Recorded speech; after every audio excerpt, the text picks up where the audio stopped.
What would you do if your paycheck suddenly bought 1/4 of what it did last month?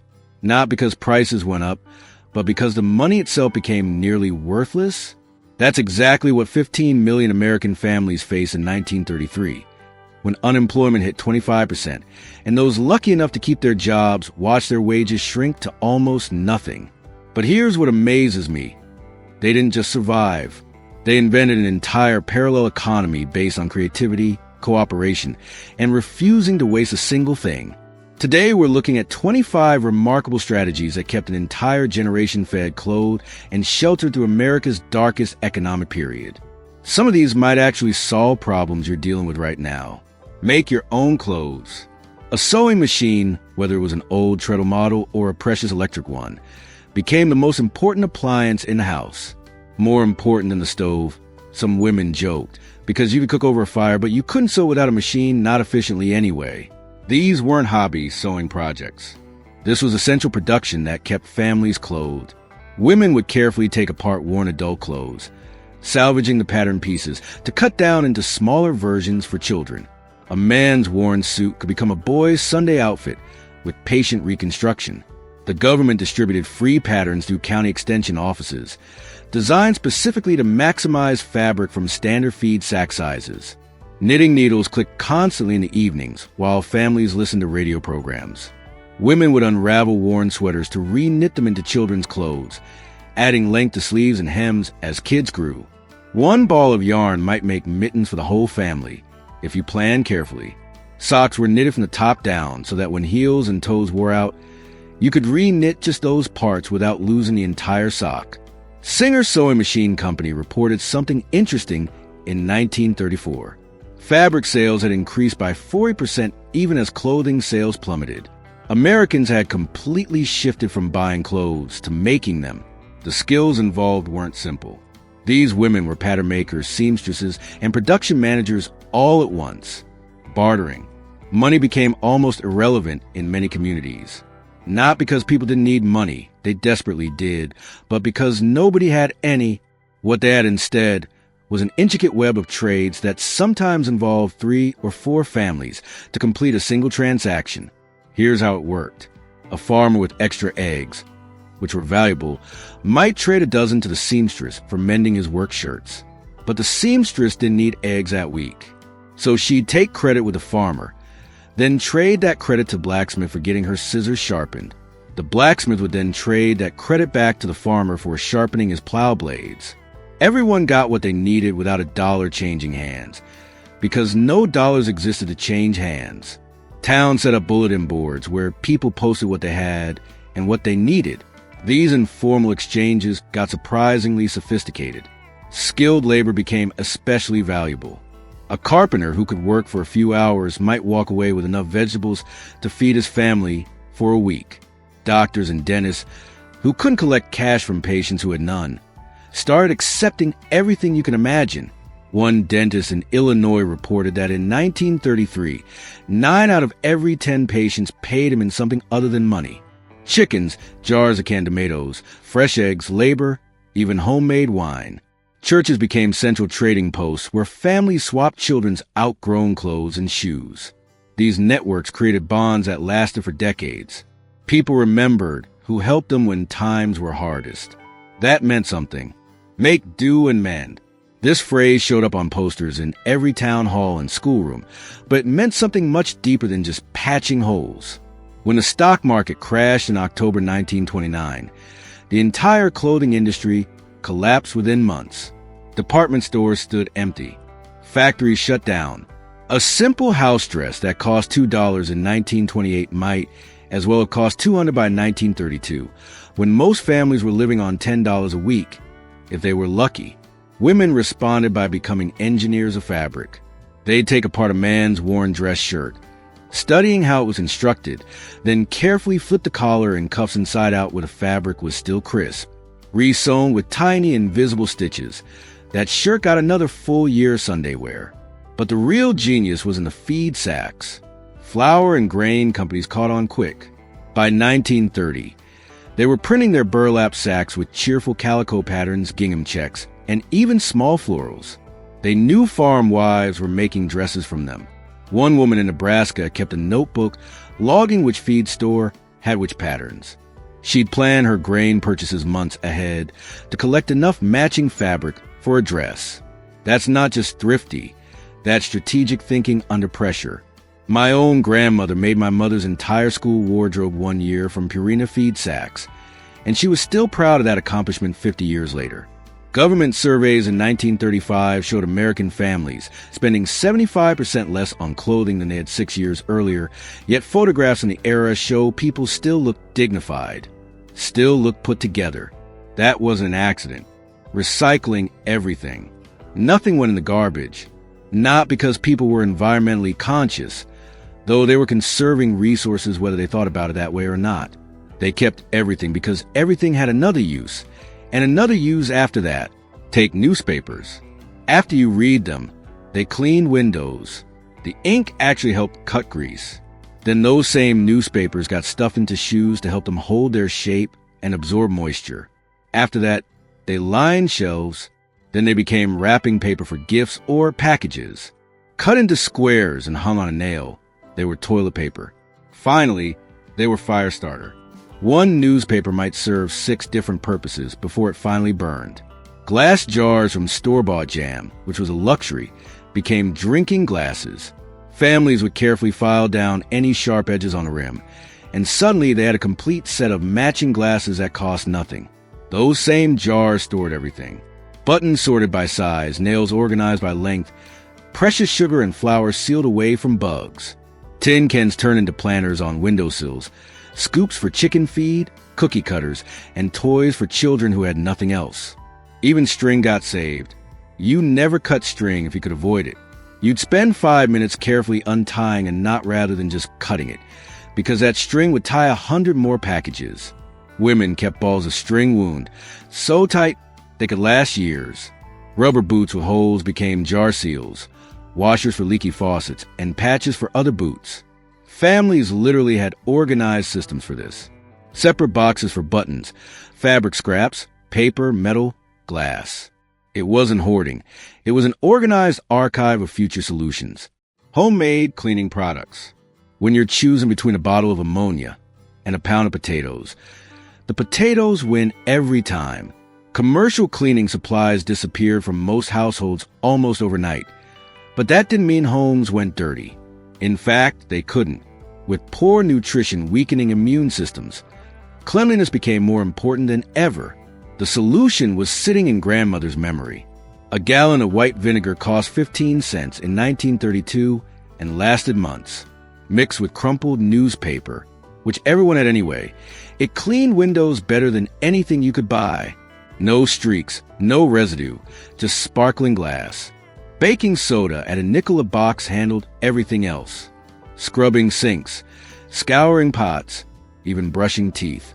Women would save with ash from their cooking stoves and mix it with animal fat to create lye soap so harsh it could take your skin off if you weren't careful, but it cleaned absolutely everything.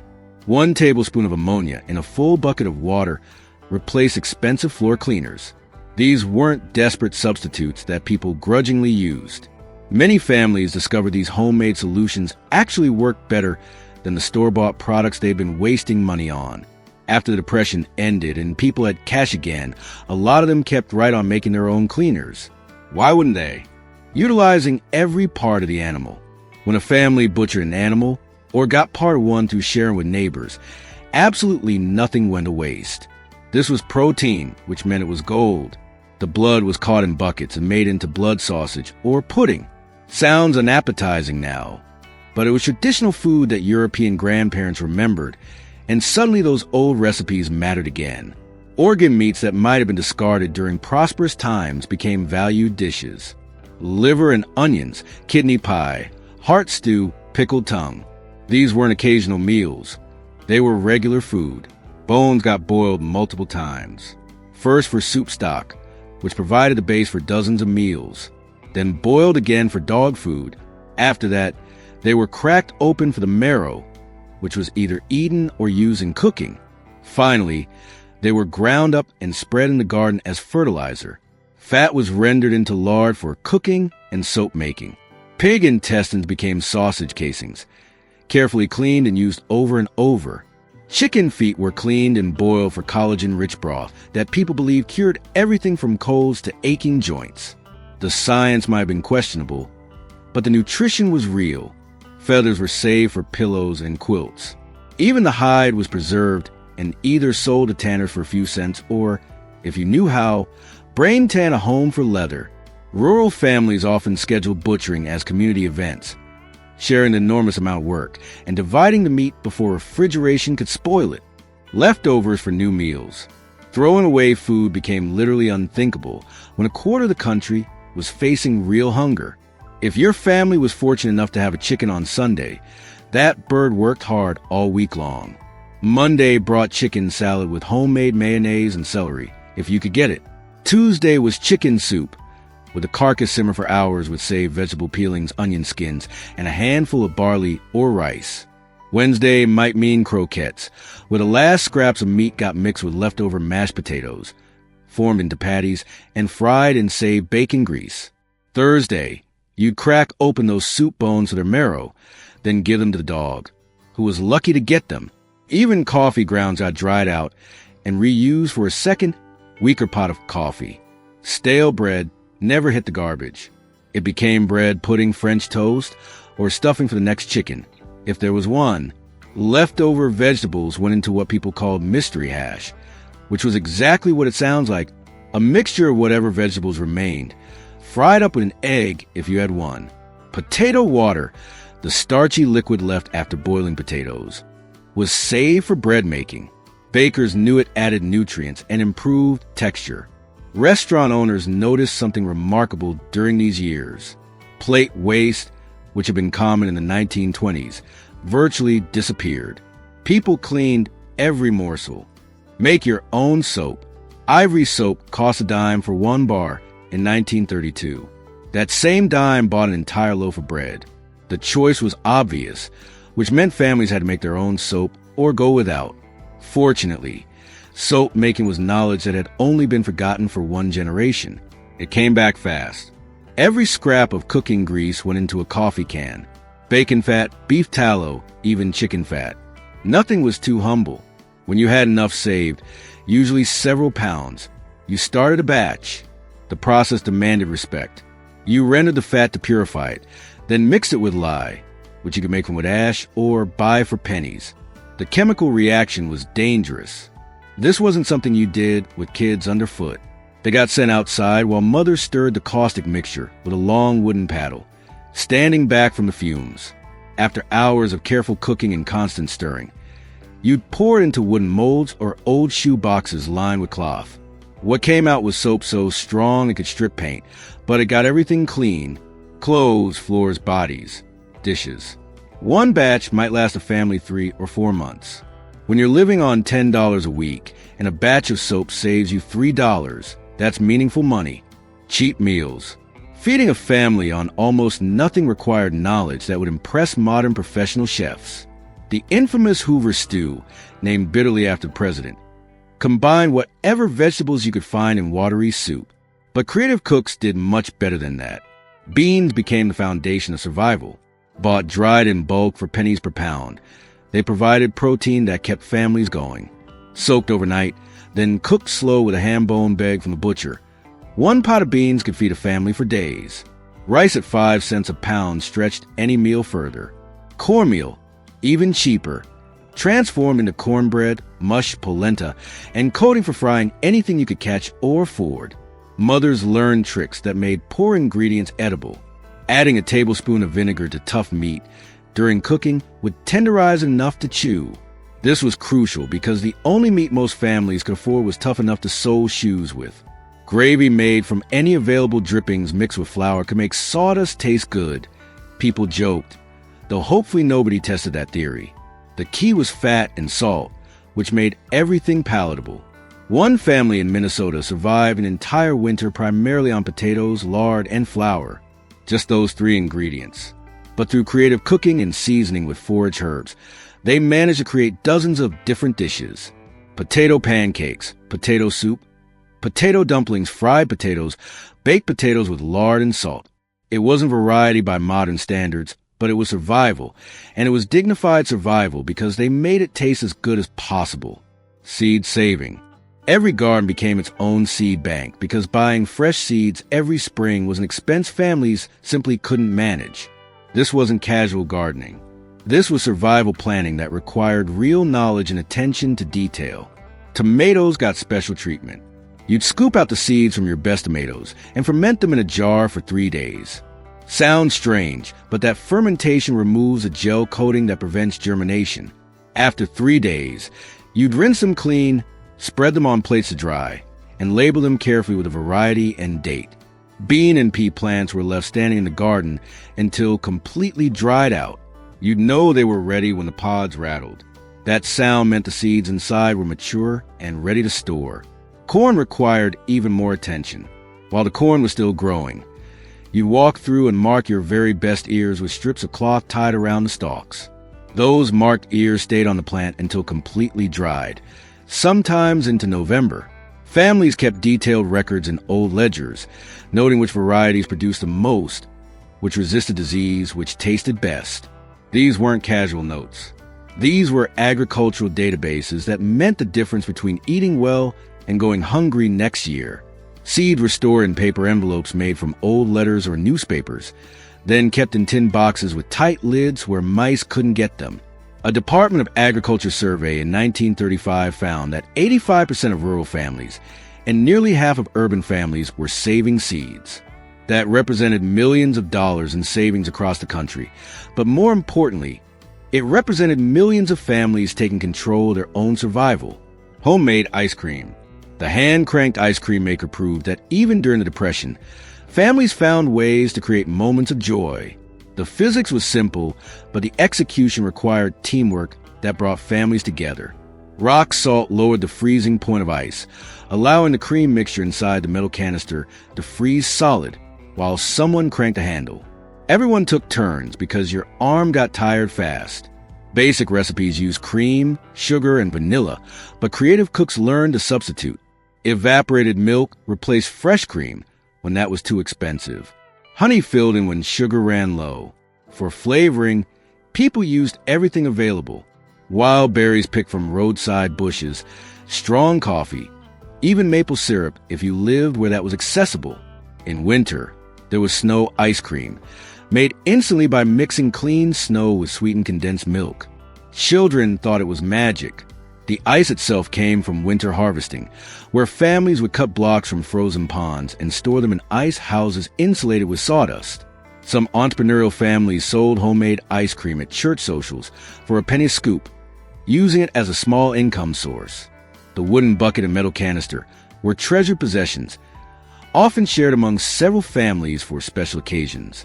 Birthday parties centered around ice cream made everyone forget their troubles for an hour. Homemade furniture.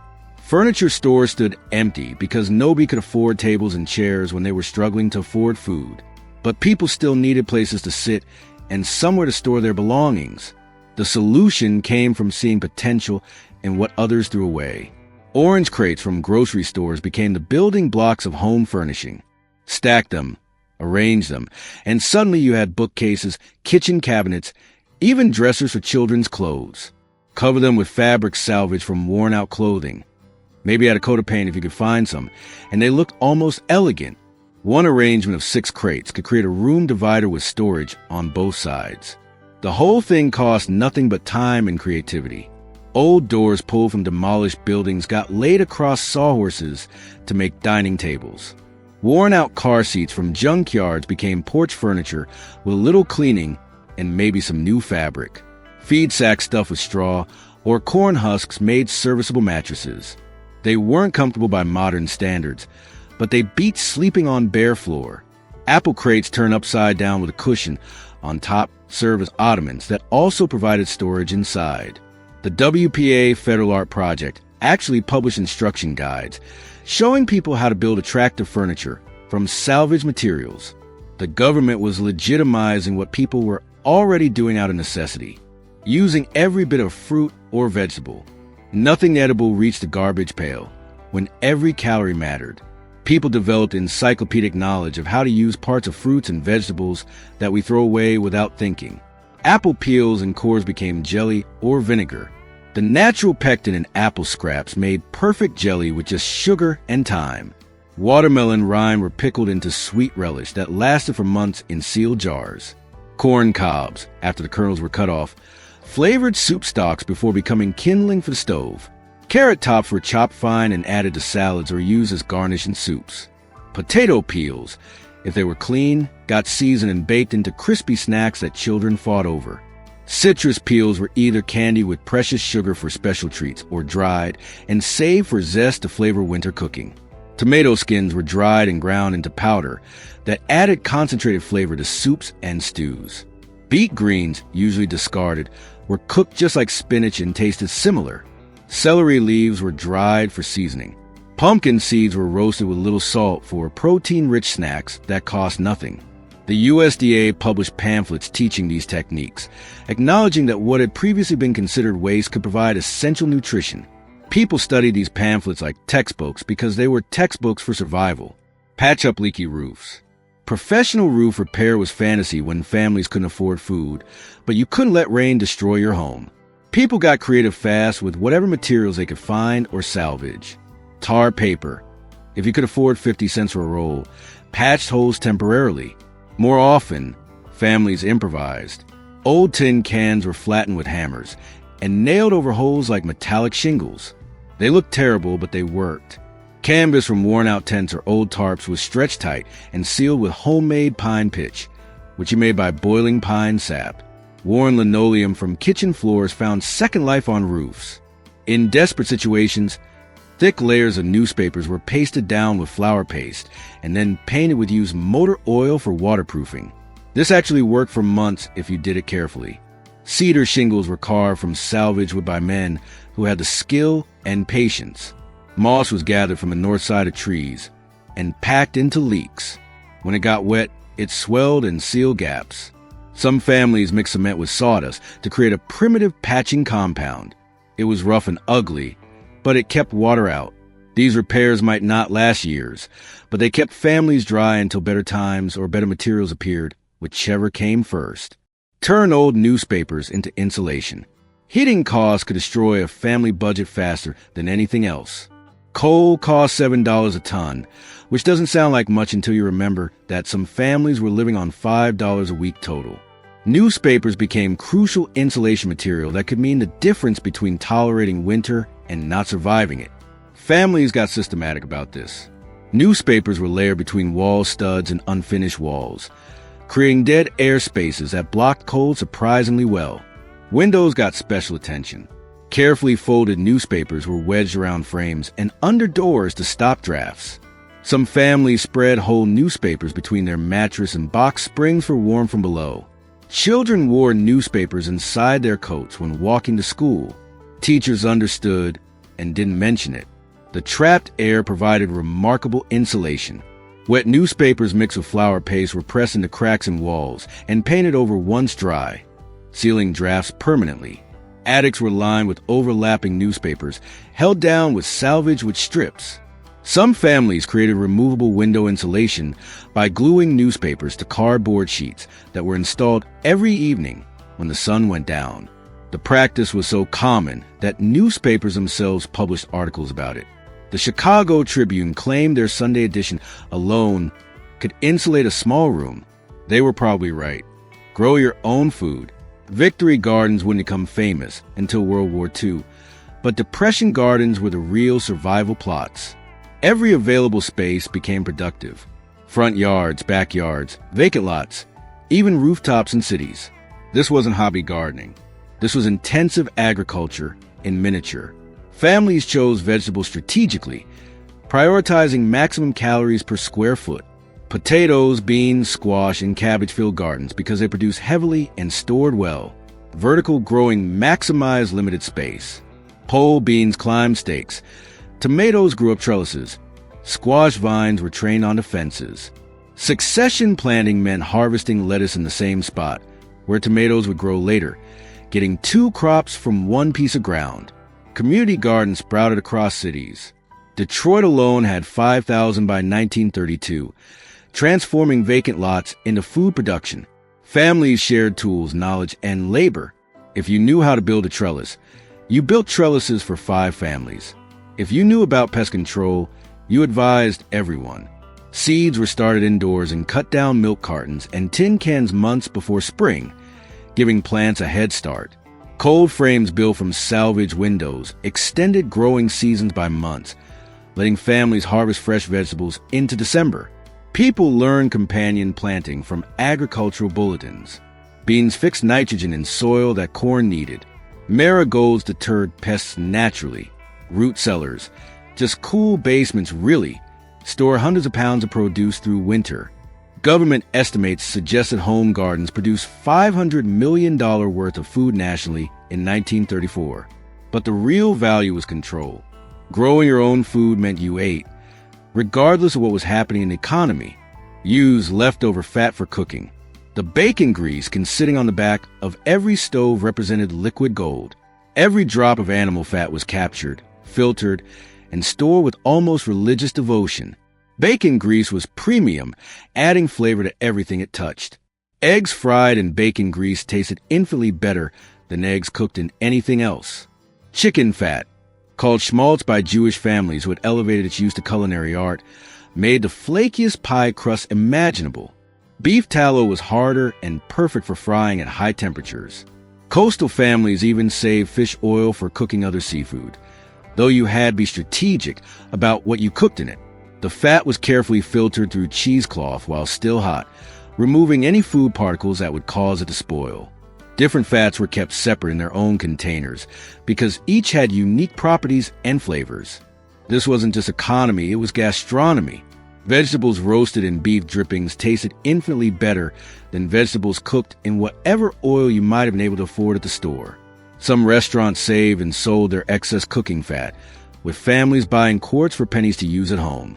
This was legitimate commerce, not charity, and both sides benefited. Repurposing old jars. Glass jars achieved almost sacred status during the Depression, never discarded and often sought after estate sales. Mason jars were gold standard for canning, but any jar with a functioning lid was treasure. They stored everything imaginable. Buttons sorted by size and color, nails organized by length and type, seeds labeled by variety and year, precious sugar and flour sealed safe from insects. Large jars became lunchboxes with hot soup staying warm when wrapped in newspapers for the trip to work or school. They became vases for wildflowers picked from roadsides, penny banks with slots cut carefully in metal lids, and bug catchers for children fascinated by fireflies. Large jars became miniature greenhouses for starting seeds in late winter. Broken jars weren't discarded either. They were carefully broken further into useful pieces. Flat bottoms became ashtrays or soap dishes. The tops could be used as funnels. Jar lids alone had dozens of uses beyond sealing jars. Plant saucers under flower pots, coasters protecting furniture, templates for drawing perfect circles, shallow dishes for serving condiments. The value of jars was so universally recognized that some stores gave credit for returns, creating one of America's earliest recycling programs. Darning socks. The darning egg, a simple wooden or ceramic oval, became essential equipment when sock replacement became impossible. This wasn't basic mending. It was an art form that could extend sock life indefinitely. Smart mothers taught daughters to catch thin spots before they became actual holes, weaving reinforcement that prevented damage altogether. When holes did appear, careful darning created new fabric from thread woven in perpendicular patterns. Done properly, the repair was stronger than the original sock. Different weights of thread were saved specifically for darning. Heavy thread for heels that took the most abuse. Fine thread for toes that needed flexibility. The work was meditative, often done in evening while listening to radio programs. Darning parties became social events where women gathered to repair family socks while sharing conversation and techniques. One Iowa woman claimed she darned the same pair of her husband's work socks for 6 years, replacing heels and toes multiple times until only the top band remained from the original. That's not just thrifty, that's engineering. Children learned young, practicing on old dish towels before graduating to actual socks. It was a skill they'd need their whole lives, so you started them early. The ability to darn socks properly meant the difference between comfortable feet and blisters, between socks that lasted and socks that failed. Borrowing items. Tool libraries existed decades before the modern sharing economy, born from pure necessity. Expensive items like saws, hammers, and especially specialized tools were shared among entire neighborhoods. Everyone knew who owned what. Mrs. Johnson had the good scissors. Mr. Peterson had the crosscut saw. The Smiths had canning equipment. This knowledge was shared and remembered because your survival might depend on it. Borrowing etiquette was strict, and everyone understood the rules. Items were returned promptly, cleaned, and ideally in better condition than you received them. Breaking someone's tool meant replacing it, even if it took months of saving from money you didn't have. This was serious business. Sewing machines were scheduled like modern computer labs, with families signing up for specific time slots. Pressure canners circulated during harvest season with military precision because timing mattered for safe food preservation. Even wedding dresses became community property, carefully altered and realtored for dozens of brides. One dress might serve an entire town for a generation. Churches often became equipment exchanges, coordinating loans and maintaining shared items that were too valuable to be owned individually. This sharing created networks of mutual dependence that strengthened communities in ways that lasted decades after the Depression ended. Make your own toys. Children during the Depression played with creations that would cost hundreds of dollars in today's artisan toy shops, all made from scraps and pure imagination. Corn cob dolls dressed in fabric scraps populated elaborate dollhouses, made from cardboard boxes. These weren't simple toys. Girls created entire worlds with furniture carved from which scraps and curtains sewn from cloth remnants. Spool tanks, made from empty thread spools, rubber bands, and matchsticks, rolled across floors powered by twisted rubber. Kids held races. Tin can telephones connected houses with salvage wire that actually worked for short distances. Button collections became games, sorted and traded like treasure. The prettiest buttons were especially valuable. Clothespin dolls painted with berry juice and dressed in handkerchief gowns attended elaborate tea parties. Boys carved slingshots from forked branches, creating toys that could also contribute to dinner if they hit a rabbit or squirrel. Stilts were built from scrap lumber and large tin cans, providing hours of entertainment and developing balance skills. Even the simplest materials became magical with imagination. A large cardboard box could be a fort, a ship, a general store, or an airplane depending on the day. These homemade toys fostered creativity and problem-solving skills that shaped an entire generation. When you had to build everything yourself, you learned how things worked. Sewing buttons and replacing zippers. Button boxes were treasuries holding decades of salvaged fasteners that could rescue any garment. Before discarding any worn-out clothing, every single button was carefully cut off and saved. These collections, often inherited from mothers and grandmothers, contained buttons of bone, shell wood, glass, and precious bakelite. When shirts lost buttons, exact replacements were rarely possible. But finding buttons that worked, even if they didn't match perfectly, kept clothes wearable. Broken zippers presented bigger challenges.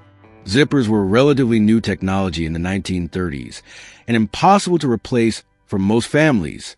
People learned to repair them with infinite patience. Individual teeth were fixed with needle-nose pliers and fine wire. When zippers failed completely, they were replaced with buttons or hooks and eyes salvaged from other garments. Women learned to make thread buttons when nothing else was available, wrapping thread around and around in specific patterns to create functional fasteners. Safety pins became universal fixers, holding together everything from diapers to dress straps. The skill of moving buttons to accommodate growing children or weight changes extended garment life for years. A dress that fit a 10-year-old could be altered with button placement to fit an 8-year-old, then altered again for a 6-year-old. Making homemade candles. Electric lights were luxuries many families couldn't afford even if they had electricity, making candles essential for evening activities. Every scrap of wax was saved from cheese coatings to the stubs of burned-down candles melted together for new ones. Tallow candles made from carefully rendered beef fat provided steady, if somewhat smoky light. The process required patience. You'd melt the fat, strain out impurities through cheesecloth, and repeatedly dipped cotton string wicks to build up layers. Each dip added a thin coating. You'd need dozens of dips to build a proper candle. Beeswax, when available from local beekeepers, was mixed with tallow to reduce smoking and add pleasant scent. Bayberry candles made from boiling bayberry shrub berries were special occasion treats. They burned clean and smelled wonderful, but they took pounds of berries to make just one candle, so they were saved for Christmas. Some families learned to make rushlights, ancient lighting technology, using dried rushes dipped in fat. They burned fast but cost almost nothing to make. Birthday candles were carefully extinguished and saved for multiple uses. Some birthday candles saw a dozen different cakes. During summer, families often went to bed with daylight to save candles for winter's long darkness when you needed light for evening work. Cutting down on heat by layering clothes. Heating bills could destroy family budgets, forcing solutions that kept people warm without burning precious coal or wood. The layering system wasn't random guessing. It was science developed through cold necessity.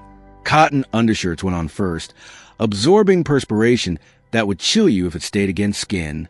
Wool sweaters came next, often several at once, providing insulation through trapped air. Outer layers of whatever was available blocked wind. Between these layers, families often wore newspapers. The trapped air provided remarkable insulation.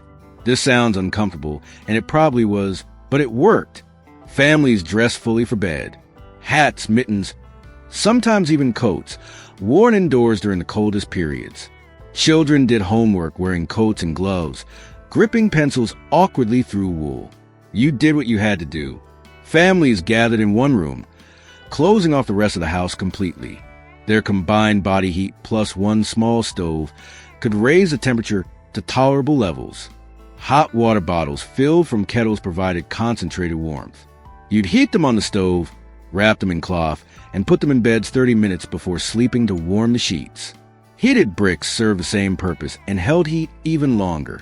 Feet were wrapped in layers of newspaper inside shoes before going outside, providing insulation that meant the difference between cold feet and frostbite. This wasn't just economy.